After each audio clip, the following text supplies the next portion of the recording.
Mes chers frères et sœurs, paix et bien dans le nom de notre Seigneur Jésus-Christ. Une seule chose je nous propose aujourd'hui pour notre méditation. Le discernement à deux faces n'utilise pas qu'une seule.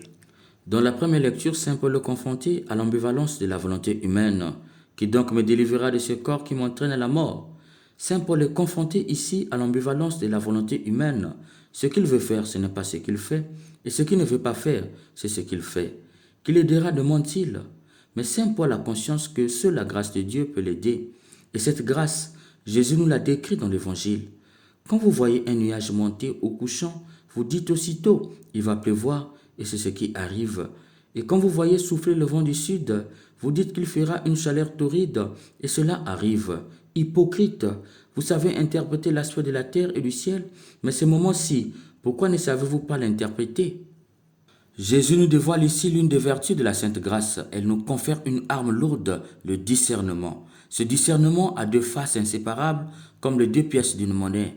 La première face nous permet de discerner les choses de la terre. Il faut entendre par là tout ce qui est de l'ordre physique ou humain.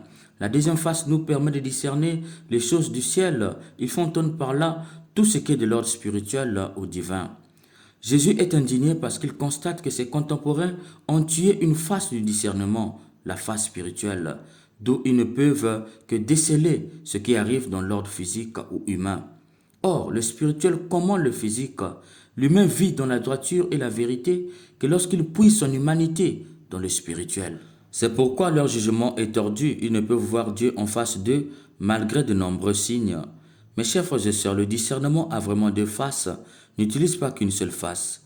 Il y a des problèmes d'ordre physique ou humain, sache utiliser la première face du discernement. Il y a des problèmes d'ordre spirituel ou divin, sache utiliser la deuxième face du discernement. Au problème humain, une solution humaine. Au problème spirituel, une solution spirituelle. Malheureusement, aujourd'hui, il y a une confusion. Nous avons gardé certes les deux faces du discernement, mais nous l'utilisons dans la confusion totale. On ne sait pas le problème de l'ordre humain et le problème de l'ordre spirituel. On cherche les solutions spirituelles pour un problème humain et les solutions humaines pour un problème spirituel. Un homme qui est abandonné avec les enfants, par exemple, tout en se désengageant des obligations de s'occuper de ses enfants, et le comble est parti prendre une autre femme, pourquoi tu perds le temps à demander à Dieu de t'aider? Sache utiliser la première face de cette arme lourde que la grâce de l'Esprit Saint t'a donnée, le discernement. C'est un problème humain. Il faut discerner pour trouver une solution humaine. Essaie de le raisonner. S'il refuse de t'écouter, associe d'autres personnes pour les raisonner. S'il refuse de les écouter, va porter plainte en justice pour que par la loi, qu'il apprenne à être sérieux dans la vie, sans quoi tu contribues à la souffrance d'autres femmes. Car pour ce monsieur, la vie consiste à faire des enfants et quand il veut, il se désengage et va ailleurs. Le foutre en prison, c'est l'aider à se convertir et à prendre conscience que la vie, ce n'est pas comme cela. C'est la même chose avec la deuxième face du discernement. Tu vis avec un homme qui ne travaille plus pendant que tu travailles. Les charges de la maison te reviennent à 90%. Tu veux divorcer. Parfois, la volonté de Dieu est que tu ne le quittes pas. Autrefois, quand le prophète Jérémie demandait au peuple d'Israël qui était sous la domination de Babylone de ne pas désobéir, mais d'obéir à Babylone, ils l'ont traité de fou. Comment nous, au peuple de Dieu, tu nous demandes d'obéir à un peuple païen? Ils sont allés chercher protection et renfort en Égypte. Mais quand Égypte vient pour les défendre et malheureusement Babylone la frappe, les conséquences de leur désobéissance étaient la grande déportation. Israël est retourné en esclavage. Or, la volonté de Dieu en ce moment-là pour éviter la grande déportation était d'obéir aux gens qui les maltraitaient chez eux. Ne dit-on pas qu'il vaut mieux être esclave chez soi qu'ailleurs? Peut-être que c'est ta situation en ce moment et la solution divine, c'est de rester à côté de cet homme qui ne travaille plus. On a vu des femmes qui ont quitté, certaines regrettent et d'autres sont mortes. Voilà le sens du discernement que Jésus reproche à ses contemporains de ne pas appliquer. Un problème humain, une solution humaine. Un problème spirituel, une solution spirituelle. Ne tue pas la deuxième phase spirituelle comme les gens de ces temps de Jésus.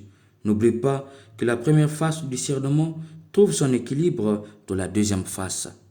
Le travail que tu veux quitter, n'est-ce pas là que Dieu te veut? La femme ou l'homme que tu veux quitter, N'est-ce pas celui ou celle que Dieu t'a donné? L'option A que tu veux laisser pour l'option B. N'est-ce pas celle que Dieu a choisie pour toi? La grossesse que tu tentes d'avorter. N'est-ce pas ton Moïse que tu veux tuer? L'homme ou la femme que tu as ouvert grandement ton cœur en remplacement de l'autre.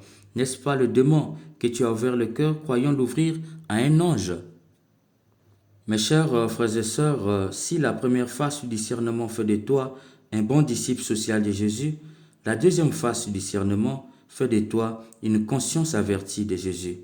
Sans l'une, ton ange sera ton démon, et sans l'autre, ton démon sera ton ange. Car le discernement avec ses deux faces est le conducteur de notre voyage sur terre vers le ciel. Jouis du présent avec discernement, ainsi le passé te sera un beau souvenir et l'avenir ne sera pas un épouvantail. Si ton discernement garde ces deux faces, ton chemin sera couronné de victoire. Amen.